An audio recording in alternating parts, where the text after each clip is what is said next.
Bonjour les amis, fans de l'Olympique lyonnais, c'était un secret de Polichinelle, mais ça nous est désormais confirmé par RMC, qui nous dit accord total entre Fonseca et l'Olympique lyonnais.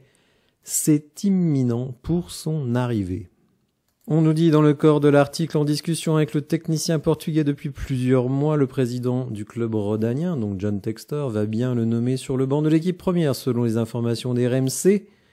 L'actuel 6e de Ligue 1 a trouvé un accord total avec le Lusitanien. En attendant sa nomination officielle, Jorge Maciel dirige la séance d'entraînement ce mardi. Paulo Fonseca est attendu à Lyon dans les prochaines 24 heures et pourrait débuter sa mission par le match de la dernière journée en Ligue Europa lors de la réception de Ludogorets. Évidemment, il enchaînera avec Marseille.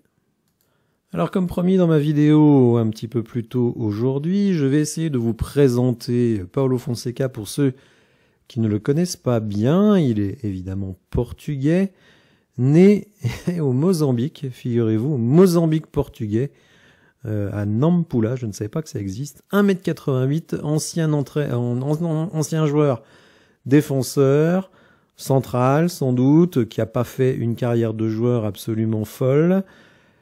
Il a ensuite passé un certain nombre de paliers en termes d'entraîneur. Ses premiers succès, il les a connus au Portugal. On va revenir un petit peu plus tard sur ses trophées. Il est ensuite parti au Shakhtar Donetsk, où il a obtenu son meilleur palmarès. 104 victoires, 18 nuls, 17 défaites avec le Shakhtar.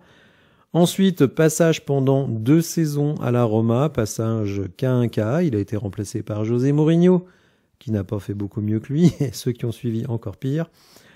2 années au LOSC, une première année où il finit 5e, une deuxième année où il finit 4e, et c'était quand même une déception, cette 4e place, puisque c'est dans les tout derniers instants de la saison que le LOSC a abandonné la 3e place, qualificatif directement pour la Ligue des Champions, et donc le LOSC a dû passer par des tours de barrage qu'ils ont réussi sous la houlette de Bruno Genesio. Il avait été contacté par l'Olympique de Marseille en été 2023, mais il voulait aller au bout de son contrat à Lille, puisque Olivier Létang, le président de Lille, s'était opposé à son départ.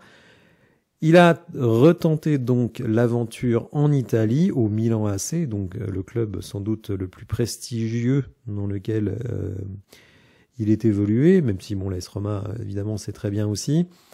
12 victoires, 6 nuls, 6 défaites, renvoyé le 30 décembre, faute de résultats et puis surtout en conflit avec les joueurs. On notera d'ailleurs que dans son dernier match, justement contre l'AS Roma, il a été expulsé, et oui, on le connaissait pas sanguin à ce point-là quand il était à Lille, et bon, visiblement en Italie, il avait beaucoup plus de pression. Alors à son actif, une Super Coupe du Portugal en 2013, une Coupe du Portugal en 2016 avec Braga. La Super Coupe, c'était avec le FC Porto. Et ensuite au Shakhtar Donetsk, 3 titres de champion d'Ukraine, 3 coupes d'Ukraine et la Super Coupe d'Ukraine en 2017. Alors, Paulo Fonseca, c'est quand même quelqu'un dont les volontés dans le jeu sont très proches de celles de Pierre Sage. On va voir que quand on va rentrer un petit peu dans le détail des formations qu'il aime bien utiliser, on est très proche de ce que veut faire Pierre Sage. C'est quelqu'un qui accorde énormément d'importance à l'esthétisme du jeu. C'est pour ça d'ailleurs que c'est un coach qui est très apprécié, qui est très respecté, parce que il essaye de faire pratiquer à son équipe un jeu spectaculaire. C'est quelqu'un qui aime bien que son équipe domine le jeu, un adepte de la possession. D'ailleurs, alors je ne sais plus quelle saison, mais il finit 2e derrière le Paris Saint-Germain avec le LOSC en termes de possession. Et il dit, ce sont ses mots, que en tant que manager, ses premiers objectifs sont de faire en sorte que chaque joueur ait le courage d'initiative, le courage de vouloir le ballon et d'assumer le jeu. Alors, on a des joueurs dans notre équipe qui prennent des initiatives, pas tous, mais bon, la plupart. On notera également que, là aussi, comme Pierre Sage, son équipe, on va dire, peut avoir un système évolutif selon que l'on est en défense ou que l'on est en attaque.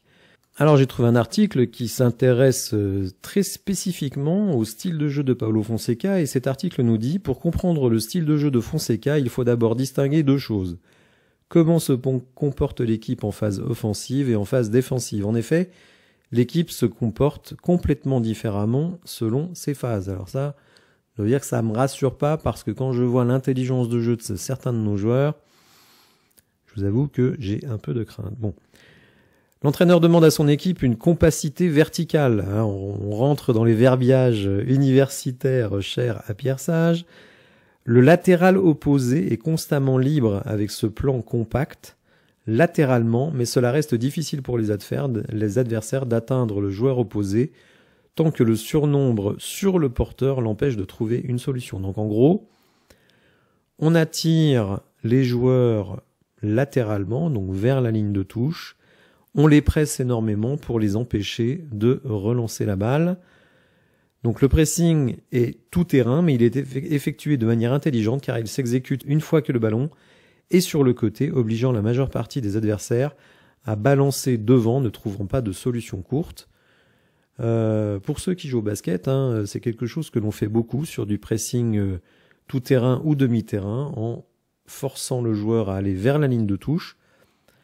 Considérant que vous ne pouvez pas évidemment aller en touche, donc vous considérez la ligne de touche comme un défenseur, et donc vous allez harceler le joueur pour l'obliger à faire des passes difficiles et à lui piquer le ballon.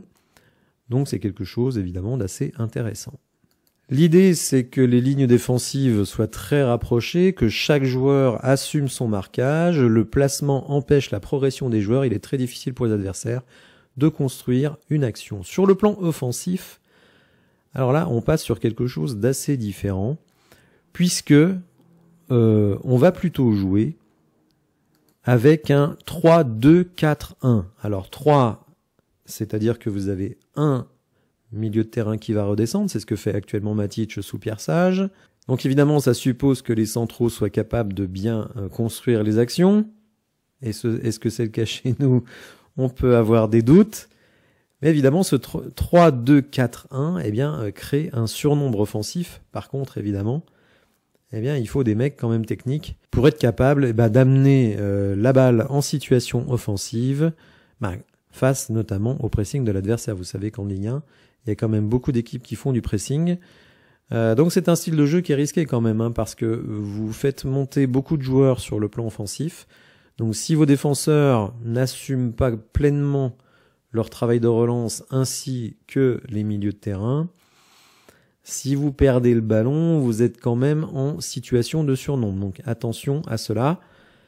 C'est un style donc de défense et d'attaque qui demande énormément de travail des offensifs, que ce soit le numéro 9 ou les ailiers, bien entendu. Alors ce qu'il faut savoir, c'est que justement à Lille, on disait, je n'ai pas suivi Lille suffisamment pour savoir si c'était vrai, que en fait Jonathan David et ses ailiers s'épuisaient sur le travail de récupération, le travail de pressing, et qu'ensuite il manquait de lucidité pour finir les actions. Donc je ne sais pas, c'est ce que j'ai lu, je ne suis pas assez spécialiste du LOSC pour l'affirmer. En tout cas voilà, c'est ambitieux, ça comporte des risques.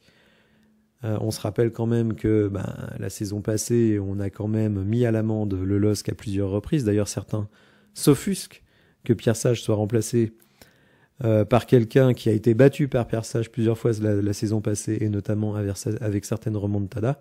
Bon, bref, de toute façon, maintenant, la décision est prise, on ne peut plus faire grand-chose.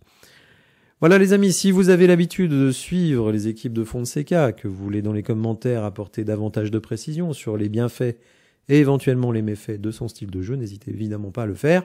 Si vous avez apprécié la vidéo, n'hésitez pas à la liker, à vous abonner à la chaîne, et je vous dis à bientôt pour de nouvelles infos. Merci, au revoir.